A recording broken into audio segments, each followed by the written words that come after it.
السلام عليكم الاخوان والاخوات، مرحبا بكم وكنتمنى تكونوا بصحه جيده. كما شفتوا معايا في العنوان غادي نشوفوا المقدار ديال زكاه الفطر، لان الاغلبيه ديال الناس كيسولوا على شحال غادي نخرجوا هذا العام هذا، يعني بخصوص زكاه الفطر. فالاخوان هذا بلاغ عاجل من عند المجلس العلمي الاعلى بتاريخ اليوم اللي هو 2 ابريل 2024 تيقول بان هذا راي المجلس في شان زكاه الفطر ومقدارها كيلا ونقدا لعام 1445 هجريه.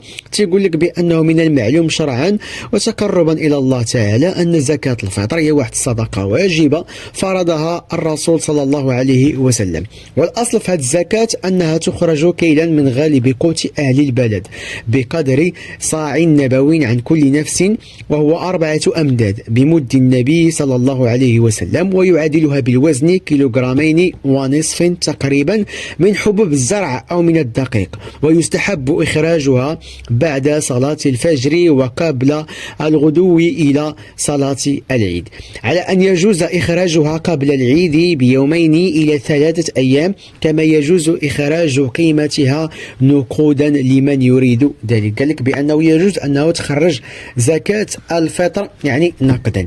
وقال لك بأنه تم تحديد القيمة هذا العام في مبلغ 20 درهما، على أن من أراد أن يتطوع بأكثر فله ذلك، لقول الله تعالى فمن تطوع خيرا فهو خير له. يعني الإخوان هذا العام المقدار ديال زكاة الفطر في المغرب تحددت في مبلغ 20 درهما حسب يعني المجلس العلمي الأعلى، وكذلك حسب وزارة الأوقاف والشؤون الإسلامية.